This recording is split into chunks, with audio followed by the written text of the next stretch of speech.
thing in passing that really stuck out to me is really how awesome the alumni gym is, the crowd can be, and how we can really alter the course of a game. I got to tell you, I've been to a multitude of different arenas for different events and all. When the alumni gym is on fire, I mean, that place is really electric. And that's one of the things that I always say when I tell students is there's nothing more fun than going to an athletic game in the alumni gym when it's really popping. Absolutely. And I think some of my great Rider moments are some of those games that, you know, I don't even remember almost, like some Siena games, especially from last year, where I just think, like, in that moment, it's like the thrill, and you're going right up to the wire, which Rider men's basketball is always good for getting my heart going a little close to the end. But I'll be sure to tell them that. Oh, absolutely. They like to push it with me. Well, the good thing is turn my vein in my head going. We don't want that. No. You know, you sit on, you come to alumni gym, and you're literally 3 feet from the court. Sure, so we totally. call our fans in there the sixth man, which I'm going to segue into because I brought you a special gift. Yeah. Oh, you know, this Karin. is the big unveiling. Yeah. As people probably know, we have our six-man shirts we give to students to encourage them to wear. Now, of course, you know what the back looks like. Yes. I mean, the back, you know, Yearly you've tradition. seen this yearly tradition of the six-man shirts. However, this is the 2009-2010 version. Oh my gosh. With our brand new design. I gotta tell thanks you. to Beth Woody in Kathy Carter Romero's office. So she had big shoes to fill because these were always Mike Scott designs in the past, who now works for the New York Jets. So these are our new ones. This is yours to keep. Oh, that's I awesome. expect you to be wearing it, and we'll be giving them out. Oh, it's beautiful. We'll be giving some of them out before this Monday's men's basketball game versus Lehigh, and then we'll have a lot of them for the St. Joe's game on November 30th because we want everybody to have that whole place cranberry. Because the problem is St. Joe's is red too, but we want to make sure our Rider cranberry is the red. Absolutely, absolutely. Is that prominent red color in alumni gym. That's awesome. Well, it's going to join the great scenes we have here. You know, just to give you guys all a frame of reference about what's going on with this mess right here. Your half is a mess. Rider Real Time is known for one thing I said when I agreed to do this show for no money and no acclaim and no recognition and no appreciation just was some hits on YouTube. Yeah, just some hits on YouTube. Was that I wanted to /Rider Real Time REEL.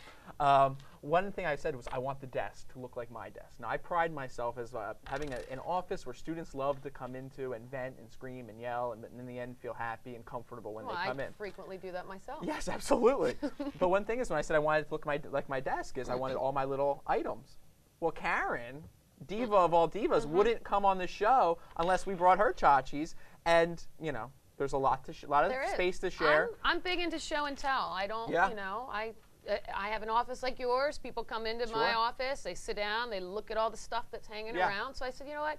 I'm going to go on there. I'm going to bring some little pieces of home with me as well to share. Cool. So well, we've gone to the Rider audience is completely familiar with my little stuff over here. And I also love that I'm also part of your set design over there. I wouldn't have it any other way. You know. And we're going to get to our friend in this picture and word association. Oh, absolutely. Can't wait. Yeah. Don't say Budapest because, I mean, obviously that's where he is right now. I know. Well, we don't even get a chance. Do you want to go through some of the items you've brought to this set? Yes. Well, of course, for all the Yankee fans right here, little nod. I do have a bobblehead collection in my office. Couple Tiger Woods, Dick Vitale for the college basketball season. But I had to bring these two gentlemen with me. Derek Jeter just got a Gold Glove the other day.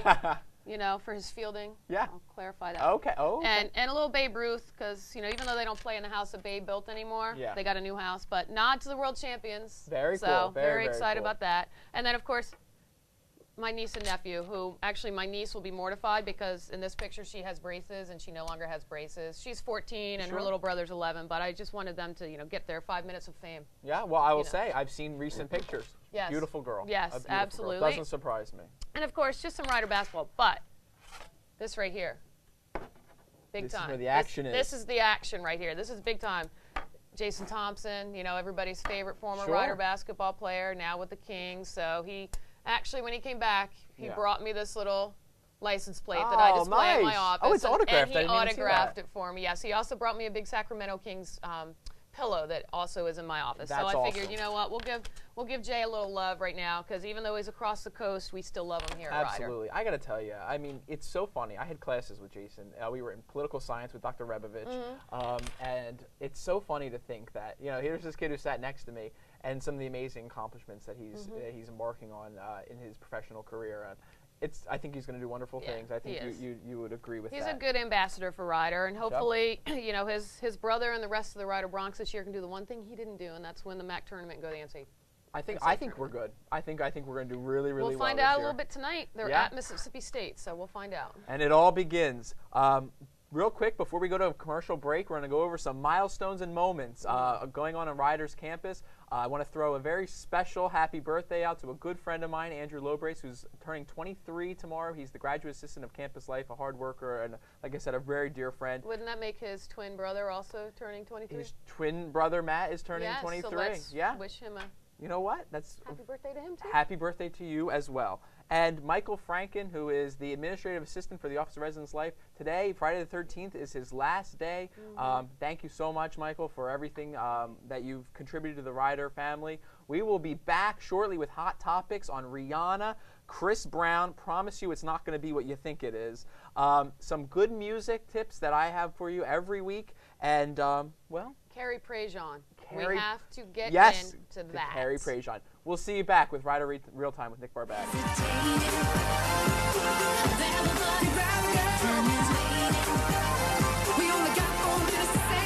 Someone needs to stand here and fan him because I'm sweating. Why is he sweating? Can we do this? Where's his makeup Dance. people? It is too hot in here. I am sweating. I don't have any water. There's no. Karen gets a mug. Karen had a mug, and it's getting filled. Karen brought her mug, and if I put a fan on you, your hair's going to be blowing. It's going to mess up the shot. Frankly, I'm freezing, Come on, Nick, so, who's supposed to be happier, the host or the guest? I'm the star of this show. How does this happen? Jamie is our new director, and apparently he's the only one who has any respect for me around here. You want to mop yourself with the... I wouldn't tarnish the shirt. I wouldn't tarnish the shirt. All right. Welcome, everybody, to Ryder Real Time again with Nick Barbati. Nick Barbati, as ever, once again joined by Karin Torchia. Karen, this is the part where the show gets messy. Ooh. And this is where all bets are off. The gloves come off. I'm rolling my sleeves up. I'm ready to go. We did the professional stuff. Yeah. We talked about Ryder. This is like you and me on a Friday at Big Fish right now. Absolutely. This is what we're getting into. Our usual scene. Yes. Please don't come visit. We don't like guests. No. We're talking about hot topics. Since we last had a Ryder Real Time, 2020 aired with Rihanna talking about the Chris Brown incident, which is all what we will say. 2 quick points from me. I'm over it. Second of all, Chris Brown, this is the final time we will speak about him on Ryder Real Time. Ooh. The words, well, in those, I might say Chris, I might say the word Brown. I will not say Chris Brown on the show. I take it to mean that if you randomly have some guest who happens to be, his name is Chris Brown, but he's not the Chris Brown, you're going to give him a new name for that day because, Chris Brown is somewhat of a generic name, so you could inevitably run across a Chris Brown. Well, I would. Well, you know what? You raised a good point because I would say we would edit it out, but I don't think we can do that. You might just call him we don't have money for that. Christopher. I don't enjoy Chris Brown. I don't enjoy what I hear. I don't enjoy anything. More than anything, I wasn't there the evening of whatever happened, the evening of the Grammys. But what I will say is this. The interview, he had an interview with Sway the same exact night as the 2020 interview, which I thought was a little tacky, like, let Rihanna's word get out. You don't have to combat it exactly the same night. Second of all, her video today is debuting on 2020 for Russian Roulette, which is kind of lukewarm of a song, I will say that. But he's debuting his video against it. Like, let me ask you this question. I just can't. Yes. Do you think this whole thing's a big PR stunt by both of them? Because it went away. Yeah. Now all of a sudden it's back. Yeah. And they both happen to have music coming out. Well, this is, you raise an interesting point because so many times I've heard along the way. I read People magazine, so I know fair my enough. stuff. Fair enough. Us Weekly is more my magazine of choice, but everyone kind of says like, why is Rihanna bringing this up just to sell her album, which comes out November 23rd? And what I will say is, I feel like she's the victim. She should benefit from it. And maybe that's kind of like, if she's going to use it, she can use it. But he was the perpetrator. I don't know. I got to tell you. Either way, I don't like either of their new music. Yeah. I really, really don't. I'm with you on that. I just think, I don't play Chris Brown anymore. I was a big Chris Brown fan, but I'm not for, and I know he allegedly, but, hit her and everything else. Who knows who doctored the pictures, who did what. Yeah, but, any kind of abuse, mental, physical, whatever, Yeah. Not for it. Nope. So banned from my iPod, banned from Alumni Gym. Yeah, really? No Alumni Gym playing of Chris Brown. And banned from Rider Real Time. Yes. And Rihanna, don't think you're off the hook either, lady.